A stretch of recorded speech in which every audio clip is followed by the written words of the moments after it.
What is the utility of evil? This is another vlog slash thought exercise trying to consolidate and organize some things that I've been going over in my mind a lot lately. That right there is a painting that my daughter did that I'm very proud of. Um, the utility of evil.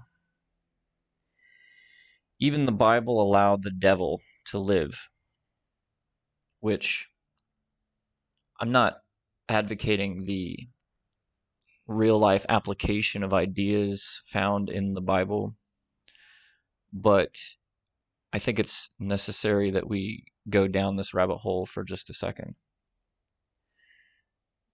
Even in the Bible, the devil allowed the devil to live, to serve a function. What could that function possibly be? Well, evil is the counterweight to good. In a universe made up of duality, evil must exist in order to define good. I'm always talking about dualism and duality because to me it is the fundamental philosophical truth in which everything in the universe is made up of. I think almost every answer has a very complicated I think every question has a very complicated and two-sided answer. And I think that's just the nature of the beast, the organism, the transcendent, the reality in which we live in. And I think good and evil is a prime example of this very real fundamental truth about the dual nature of everything. You see, without evil, we would have nothing to rise up against. The knowledge that evil exists pushes humans to prepare themselves for conflict. We know there are threats out there, which, we can spend our whole lives hiding in fear about those threats, or we can spend our lives trying to prepare ourselves the best we can to rise up to those threats as they reveal themselves to us. So, in this way, this preparedness, this inspires strength. And also, this is big, this is huge, creative innovation. I mean, look at all the ingenuity of man in the interest of defense. Um, the military has come up with incredible inventions for society. Many of these inventions led to scientific advancements that were repurposed for improvement in our everyday lives. Case in point, the internet. The internet is a monster that was originally invented by the military. Check this out real quick. So you know that I'm not just like blowing smoke out my ass. This is a legit thing. This is from the history, I guess history.com. The invention of the internet. Unlike technologies such as the light bulb or the telephone, the internet has no single inventor. Instead, it has evolved over time. The internet got its start in the United States more than 50 years ago as a government weapon in the Cold War.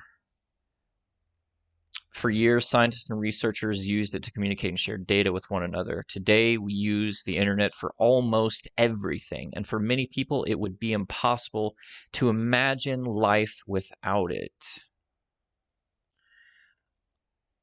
Yeah, so honestly, without the threat of evil, the internet probably would have never came to be. And I think that if you spent a lot of time thinking about it, there are a lot of things that are crucial to our society now that has its roots in military innovation, defense innovation. I mean, nothing inspires invention. What do they say? What's this? How's the saying go? Need is the mother of invention, something like that. And one of our basic requirements, one of our basic needs as humans is to be able to defend ourselves from threats. And I think I've pretty well impressed upon you how this is an extension of the threat of evil that we've done these things. And it's a complicated situation to find yourself in when you start realizing the utility of evil, the necessity, in a sense, of evil. Because, well, it's such an undesirable thing. I mean, we aspire, first and foremost, most of us do, at any rate, we desire good. Most of us desire good, at least for ourselves. But I would say a fair number of us also desire good for all people. And most of us pursue benevolence. However, it should be noted that because evil is necessary, and we see this reflected in real life, unfortunately, negativity and evil people do exist. They perfectly reflect this dual nature of reality. And these people, I don't think that they do value benevolence. I don't think that some of these really dark, twisted individuals, they value negativity and malevolence and evil. And unfortunately, I think that's true. And unfortunately, even in our really good storytelling, our movies and such, you have these complicated villains who kind of touch upon this aspect of the necessity of evil. And they use it. Some of the really like classic villains use this motivation or this paradigm as an excuse for their motives and their atrocious, horrific actions. The fact that, well, evil is necessary, so I'm just embodying something that's a natural and necessary part of life, which it's kind of a mind fuck, honestly, because they're not completely wrong. But obviously, if you want to have any sort of a healthy and beautiful, happy existence, you damn sure stay away from those people. And you damn sure fight against those people. And you try to minimize their impact on the world as much as possible. And it's a never ending back and forth between these two forces. And I think there are levels of it. I think, unfortunately, these people, the really bad ones, who not only choose negativity and evil for themselves, but they then take that and try to imbue it upon others and the world around them. Those people, if you believe in the biblical heaven and hell, I don't think hell is even really a punishment for a person like that. Because ultimately, through their life and their actions, they've shown that not only do they want misery for themselves, but they want it for others. Suffering is their value displayed by their words and actions. So if you gave them the extreme of that, I almost think that that would be their greatest reward, which is a pretty odd and perhaps unique way of looking at that.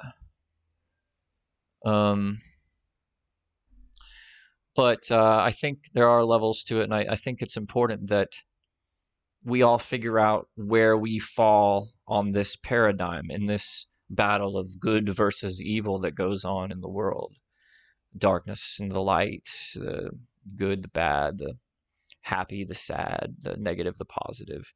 And figure out what it is you truly want for yourself and for others. There are a lot of people who get really depressed because of just how brutally harsh life is. And they've not developed the, let's say, they've not cultivated a healthy means of coping or overcoming just the overwhelming tragedies of life, who have an overwhelming amount of sadness and negativity that they struggle with in their own lives. But I don't think we should ever look down on those people, or judge them, or anything of the sort, because I think a lot of those people still want the best for everyone around them. Some of them. I mean, some of them maybe not, but and I think it's still within them the potential to find it within themselves to overcome all this overwhelming sadness and negativity. And those people that do find a way to do that, they become the strongest, the most positive, just beacons of light in society, because they've been in the depths and the trenches of hell, and they've overcome it, and they've risen above it, and they can relate to it, and they can help pull other people out of it. And by the way, I also don't believe in a literal heaven and hell, but I do believe in a metaphorical heaven and hell that displays itself here on earth and in mankind, if that makes any sense.